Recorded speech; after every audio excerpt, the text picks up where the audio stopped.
안녕하세요. 오스테임플란트 박아르입니다. 치주치료 중에서도 가장 헷갈리는 동일 부위 산정 기준에 대해서 제가 안내를 드리려고 합니다. 네.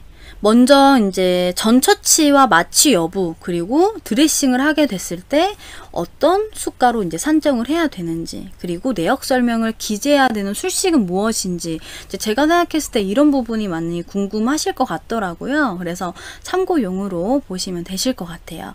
이제 치주치료는 이제 여러분들이 잘 아시는 것처럼 치석 제거 연일회 그리고 3분의 1학당으로 진행하는 치석 제거가 있고, 치금 활택술, 그리고 치주 소파술, 치음 박리 소파, 이렇게 이제 구성이 되어 있죠. 그래서 전처치와 마취가 필수로 들어가야 되는 거는 치주 소파와 치음 박리 소파입니다. 그래서 들어가지 않고 그 이후에 청구를 진행을 하시게 되면 심사 조정이 될 수 있기 때문에 두 가지 술식은 필수로 들어가야 되고요. 치금 활택은 선택상, 그리고 치석 제거 쪽은 안 됩니다.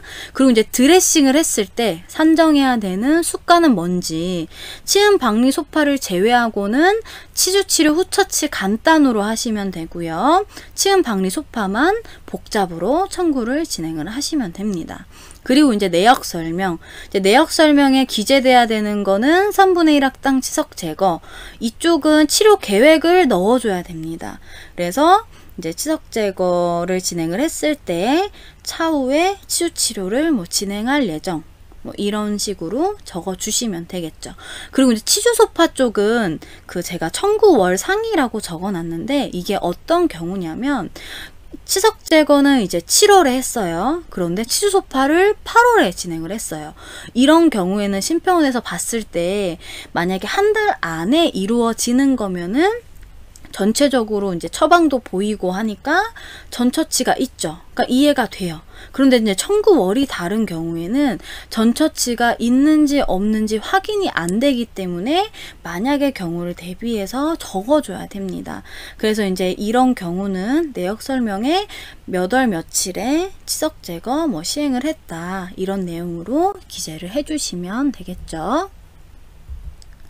그리고 이제 제가 보여드리려고 했던 이제 재산정 기준입니다. 그래서 연일에는 아시는 것처럼 한번 청구하는 거기 때문에 잘 알고 계실 것 같고요. 3분의 1학당 치석 제거는 3개월 이내면 치주 처치 간단, 그리고 3개월에서 6개월이면 50%, 6개월이 지나면 100% 산정이 가능합니다. 그리고 치금 활택술과 소파술은 동일해요. 한 달 이내면 후처치 간단으로 하고, 치주 후처치 한 달에서 3개월이면 50%, 3개월 초과면 100%, 그리고 치음 박리 소파는 6개월 이내면 50% 산정 들어가고요. 초과면 100%로 산정이 됩니다. 그래서 두 번의 원클릭에서는 이 부분에 대해서 청구 도우미가 팝업창으로 친절하게 발생이 됩니다. 그렇기 때문에 청구 도우미 창을 보고 맞게 수정을 진행을 하시면 되겠죠. 네, 그러면 이제 실제로 환자 차팅을 하는 것처럼 차팅을 보고 어떤 술식으로 들어가면 되는지 제가 준비를 해봤습니다. 그래서 이 부분은 이제 동일 부위 산정을 위해서 만든 차트이기 때문에 실제 우리가 환자의 차트와는 전혀 달라요. 참고용으로 봐주시면 됩니다. 그래서 제일 먼저 환자가 6월 25일에 처음 왔어요. 그래서 양치할 때 피가 난대요. 많이 붓고 피도 나고 치석도 많아요. 그래서 이제 병명은 만성 단순 치주염으로 갈 거고, 치석 제거하고 전반적으로 치주 치료를 진행을 하겠다, 이렇게 이제 차팅이 나왔습니다. 그래서 6월 25일 당일에 파노라마 촬영을 했고, 그리고 스케일링을 진행을 했어요. 그리고 다음 진료에 34번부터 7번까지 루트 플래닝을 진행을 했습니다. 치금 활택술이죠. 이렇게 진행을 하겠대요. 그래서 환자가 7월 3일에 와서 아직도 아프대요. 그 34번부터 7번까지. 그래서 치금 활택술을 진행을 했습니다. 근데 이제 31일에 다시 와가지고 조금 좋아졌는데 그래도 아프대요. 이런 경우에 보통은 치금 활택술을 하겠죠. 그런데 아까 앞전에 보셨던 것처럼 치금 활택술을 진행을 하고 한 달이 안 됐어요. 그런 경우는 치주 처치 간단 수가로 산정이 돼야 됩니다. 네, 이렇게 청구를 하면 되고, 그래서 그 다음 달에 이번에는 오른쪽 아래가 잇몸이 붓고 아프대요.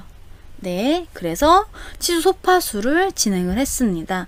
그래서 마취 들어가고 이제 주사 들어갔습니다. 그리고 이제 3일 뒤에 와서 셀라인 드레싱으로 드레싱을 했죠. 그래서 이런 경우는 앞전에 보셨던 것처럼 치주 처치 간단으로 산정을 하시면 되겠죠. 그래서 이렇게 진행을 하면 됩니다. 그러면 이 차트 기준으로 이제 프로그램에서 어떻게 처치를 넣고 이제 변경을 하면 되는지 제가 보여드릴게요. 이 환자가 6월 25일에 처음 와서 이제 치석 제거와 파노라마로 이제 진행을 했죠. 그러면 이제 전악으로 이제 치식을 선택을 해주고요. 그 다음에 이제 파노라마 찍었으니까 파노라마 체크를 해주고, 만성 단순 치주염이었죠. 병명 넣어주고, 그 다음에 3분의 1학당 치석 제거 버튼을 눌러서 처치를 넣어주게 됩니다. 근데 이제 3분의 1학당이긴 하지만 보시면 이제 횟수에 자동으로 6으로 들어가요. 전악이기 때문에. 그래서 이 부분은 프로그램 상에서 잡아주니까 이제 횟수에 6으로 뜨는 것만 확인해서 네, 청구를 진행을 하시면 됩니다. 그리고 이제 환자가 7월 3일에 왔죠. 그래서 이제 34번부터 37번까지 치금 활택수를 이제 진행을 했어요. 그럼 먼저 치식 선택을 하고요.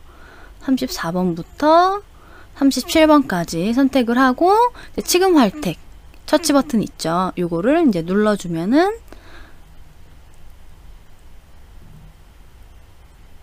이렇게 이제 청구가 들어가게 되죠.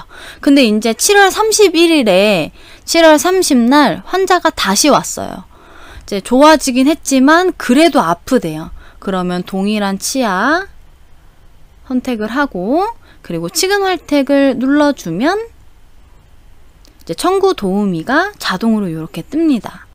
그래서 기존에 3일에 치금 활택수를 진행한 적이 있는데 1개월 이내 진료를 했기 때문에 치주 후 처치 간단으로 산정을 해야 된다라는 창이 뜹니다. 그 확인을 누르면 내가 기존에 치금 활택을 눌렀기 때문에 자동으로 들어가는데 요거는 이제 추가 삭제를 없애해 주시고요.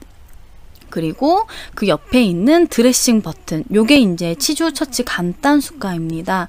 그래서 이 드레싱을 눌러서 치주 처치 숫가를 넣어주면은 되겠죠. 예, 이렇게 이제 산정을 하고요. 그 다음에 이제 환자가 다시 왔어요. 8월 달에 8월 10날 다시 와서 이번에는 오른쪽 아래가 아프대요. 그래서 44번부터 47번까지 치주 소파수를 진행을 했습니다. 그럼 치주 소파를 눌러주면 마취랑 그리고 주사까지 전부 다 들어가게 됩니다. 그래서 이제 확인해서 청구를 하면 되고, 그리고 8월 13일에 드레싱하러 다시 왔어요. 그럼 치주 후 처치죠. 그래서 치주 후 처치는 이 드레싱, 예, 앞전과 동일합니다. 요거 눌러서 후 처치까지 넣어주시면 완료됩니다. 그래서 이제 그 치주 치료의 동일 산정 기준부터 그리고 프로그램 청구 방법까지 같이 보았습니다.